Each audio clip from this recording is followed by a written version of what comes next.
Bonjour mon frère, bonjour ma soeur, bonne nouvelle semaine.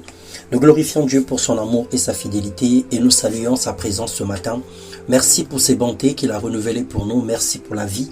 Merci pour la grâce. Merci pour ses hauts et bienfaits. Merci pour les combats visibles et invisibles que l'Éternel a combattus pour nous. Bienvenue dans notre partage quotidien. Ce matin, nous avons partagé sur le thème « Sois un miracle pour les autres ». Et nous lisons dans Matthieu, le chapitre 25, les versets 34 au verset 37, la Bible déclare « Alors le roi dira à ceux qui seront à sa droite, « Venez, vous qui êtes bénis de mon Père, prenez possession du royaume qui vous a été préparé dès la fondation du monde. Car j'ai eu faim, et vous m'avez donné à manger, j'ai eu soif, et vous m'avez donné à boire. J'étais étranger, et vous m'avez recueilli, j'étais nu, et vous m'avez vêtu. J'étais malade et vous m'avez visité. J'étais en prison et vous êtes venu me voir. » Le Seigneur bien-aimé a fait de toi un instrument puissant pour sa maison. Il nous fait grâce des dons merveilleux, des dons spirituels, pour que nous soyons utiles pour les autres. Il a tout mis à nos pieds afin que nous soyons des piliers, que nous soyons des réponses aux questions des autres. Le Seigneur a fait de nous des instruments utiles pour sa gloire. Un véritable chrétien aujourd'hui ne cherche pas vraiment le miracle parce qu'il est lui-même un miracle pour les autres. Le miracle est un moyen que Dieu utilise pour persuader ceux qui ne le connaissent pas.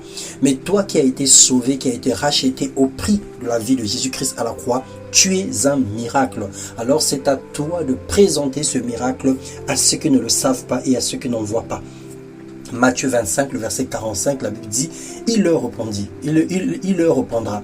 Je vous le dis en vérité, toutes les fois que vous avez fait ces choses à l'un de ces plus petits, c'est à moi que vous ne les avez pas faites. Je vous le dis en vérité, toutes les fois que vous n'avez pas fait ces choses à l'un de ces plus petits, c'est à moi que vous ne les avez pas faites. En fait, Jésus voulait dire que lorsque nous faisons du bien à quiconque sur la terre, à nos prochains, c'est à lui que nous le faisons directement. Et lorsque nous refusons également de faire le bien, alors c'est à Christ que nous refusons ce bien. Il ne pleure pas pour le manque d'amour, ce chrétien véritable qui est né de nouveau, car Dieu nous a aimés pour que nous aimions les malheureux.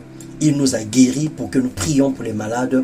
Nous sommes les dispensateurs de l'amour divin. Alors, bien-aimé dans le Seigneur, sois un miracle pour les autres aujourd'hui.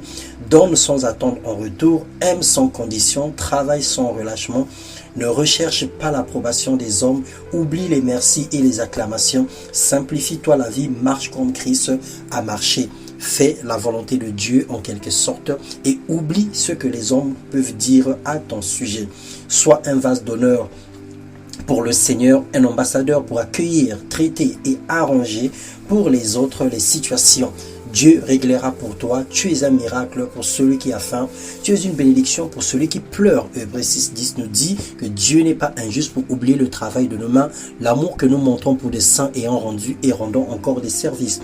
Seigneur, fais de nous ce matin des personnes ressources, mets à notre disposition plus de provisions divines pour servir les autres, au nom puissant de Jésus-Christ, car tu nous as appelés à être au pied de ta croix, à être à table pour servir ceux qui sont dans le besoin. Que ton nom seul soit glorifié parce que nous avons ta nature.